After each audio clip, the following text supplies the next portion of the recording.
പദ്ധതിയുമായി ബന്ധപ്പെട്ട വിവാദത്തിൽ കേരള പ്രതിപക്ഷ നേതാവ് വി.ഡി. സതീശൻ രാജിവെക്കണമെന്നാവശ്യപ്പെട്ട് ഡിവൈഎഫ്ഐ പറവൂർ ബ്ലോക്ക് കമ്മിറ്റിയുടെ നേതൃത്വത്തിൽ നടത്തിയ പ്രതിഷേധ സമ്മേളനം ജില്ലാ സെക്രട്ടറി എ.ആർ. രഞ്ജിത്ത് ഉദ്ഘാടനം ചെയ്തു. കേരളിനെ തകർക്കാൻ ബാംഗ്ലൂർ IT ലോബിയിൽ നിന്നും കേരള പ്രതിപക്ഷ നേതാവ് വി.ഡി. സതീശൻ 150 കോടി രൂപ കൈക്കൂലിയായി വാങ്ങിയെന്നാണ് ഡിവൈഎഫ്ഐ പറവൂർ ബ്ലോക്ക് കമ്മിറ്റിയുടെ ആരോപണം. ഇതിൽ പ്രതിഷേധിച്ച് ബ്ലോക്ക് പ്രസിഡന്റ് B.A. സന്ദീപിന്റെ അധ്യക്ഷതയിൽ പ്രതിഷേധ പ്രകടനവും സമ്മേളനവും നടത്തി.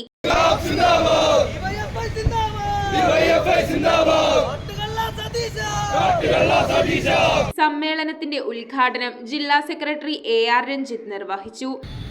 ഏതുവിധേനയും അധികാരം പിടിച്ചെടുത്തുകൊണ്ട് അധികാരത്തിലിരിക്കണമെന്ന ലക്ഷ്യത്തോടുകൂടി ഈ നാടിന്റെ മുഴുവൻ സ്വപ്നങ്ങളെയും വികസന കുതിപ്പിന് വേണ്ടി നടത്തിക്കൊണ്ടിരിക്കുന്ന പ്രവർത്തനങ്ങളെയും അട്ടിമറിക്കുക എന്ന ലക്ഷ്യത്തോടുകൂടി പണം വാങ്ങിയിരിക്കുന്നു.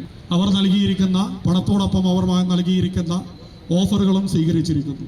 CPIM area secretary T.R. Boss, DYFI സംസ്ഥാന കമ്മിറ്റി അംഗം L. ആദർശ്, ജില്ലാ കമ്മിറ്റി അംഗം S. Sandeep, block secretary E.B. Sandhu എന്നിവർ സംസാരിച്ചു. News bureau, Paravur. ആദ്യ കാഴ്ചയിൽ നിങ്ങളുടെ മനസ്സിൽ പതിയുന്ന ലൈറ്റ് വെയ്റ്റ് സ്വർണ്ണാഭരണങ്ങളുടെ വൈവിധ്യമാർന്ന കളക്ഷൻസ്. 250 മില്ലി മുതലുള്ള കുട്ടിവളകൾ, 1.5 ഗ്രാമിൽ തുടങ്ങുന്ന മാലകൾ, 2 ഗ്രാം മുതലുള്ള വലിയ വളകൾ. Aleena golden diamonds,